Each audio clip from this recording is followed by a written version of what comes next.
Now, beloved, you are blessed by the power of God.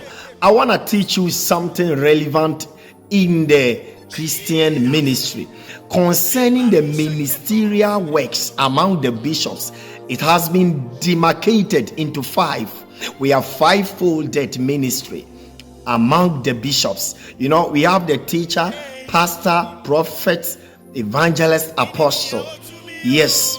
And concerning these ministerial works, a lot of people, especially the pastors, are trying to prove others wrong, and this has brought a lot of madness, total madness in the Christendom.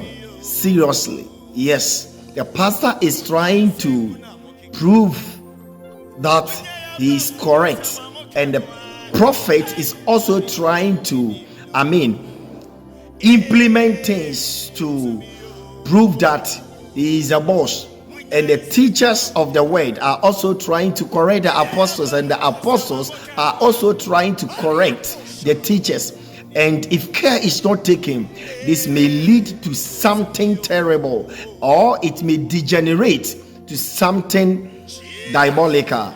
Yes, the moment you become a prophet, the moment you become a teacher, pastor, evangelist, apostle, you listen to the voice of the Holy Spirit. You are being controlled by the Spirit of God. If indeed you are a genuine man of God, a genuine minister of God, you don't listen to the left and the right, but you go by the voice of the Holy Spirit. If you read the book of John chapter 14 and chapter 15, when Jesus was about to depart from the disciples, he did promise them the Holy Spirit. He said, I shall ask my Father, and he shall give unto you another advocate who will come and be with you from today and forever. The advocate which Jesus was talking about, was the Holy Spirit. And the Holy Spirit is a helper, and it is known as Asa in Hebrews. He is our helper, our teacher, our intercessor, our redeemer, expiator, imputator. And this Holy Spirit is also our coach. He coaches us. If we are going wayward, what we are doing is not correct, the Holy Spirit will intercede, will just come in and correct us. Yes. So if you are a pastor, don't try to correct the prophet. This is leading to total madness, and it has brought a lot of chaos, confusion in the Christian ministry. I'm telling you seriously, because this day you will see a man of God confusing his congregation. You see another man of God also confusing. It's like you cannot comprehend things legibly. You understand? So what I'm trying to say is that God has not assigned any minister, whether you are a teacher, pastor, apostle, evangelist, to correct the other minister. God has not assigned anybody over anybody's life.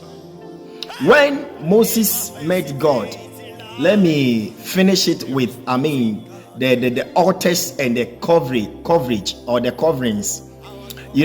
When God met Moses, God asked Moses, what are you holding in your hand? Moses replied, God, it is a stick, normal stick.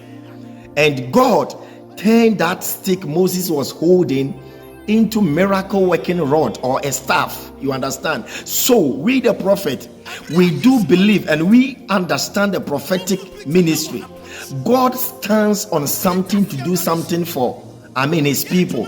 So God can stand on the altars we have in our church auditoriums and perform miracles in your life. Even when the sick person touched the hem of Jesus' garment, she was healed completely. But Jesus was standing there, but she did touch the hem of his garment. You understand?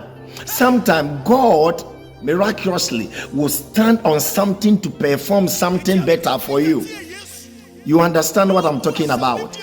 If you look, into the Bible, Shamgar was able to defeat thousands and 10,000s of Philistines, prophet Shamgar, by using the jawbone of a donkey.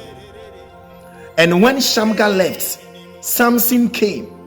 God deposited powers in the hair of Samson. Samson had covenant with God in his hair. You understand? Samuel also came. Samuel was using the anointed oil, and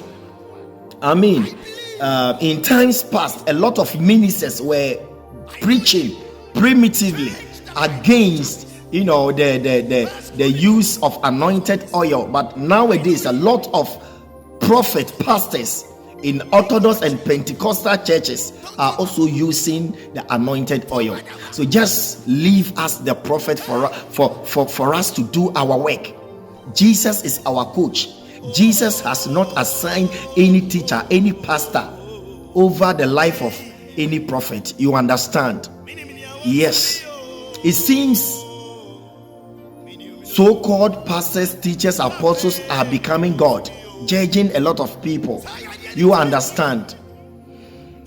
So we, the prophets, we believe that God stands on something. Because when Moses was going to Egypt, God asked him to put down the stick, and it turned into snake. And God used that process to liberate his people from slavery and captivities. You understand? That is the work of the prophet. We, the prophets, what we do, you teachers, pastors, apostles, you don't understand, because you were not called to become a prophet. Yes, every prophet is the speaker of God.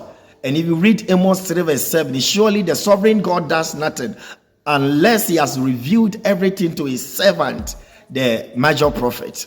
Yes, so God can ask a prophet to use a stone to do something for you.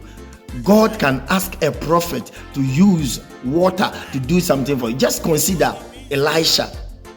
Elisha used salt to do something in order to heal a sick river.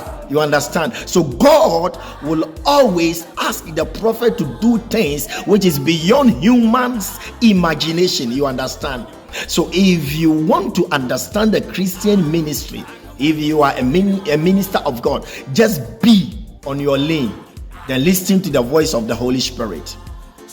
Yes, listen to the voice of the Holy Spirit. That is the reason why I have taken Jesus as my spiritual father and my everything. Jesus is my mentor, my everything. He spat on the ground, mixed the salivary with the soil, then healed the eyes of a blind man. But if it will be today, you get some teachers who stand against Jesus and preach against Jesus, that what Jesus did was not the right way.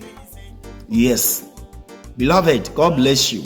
I am the seer, Prophet Dr. Ujatana, founder and general overseer of Power Explosion Anointed Chapel. You are blessed.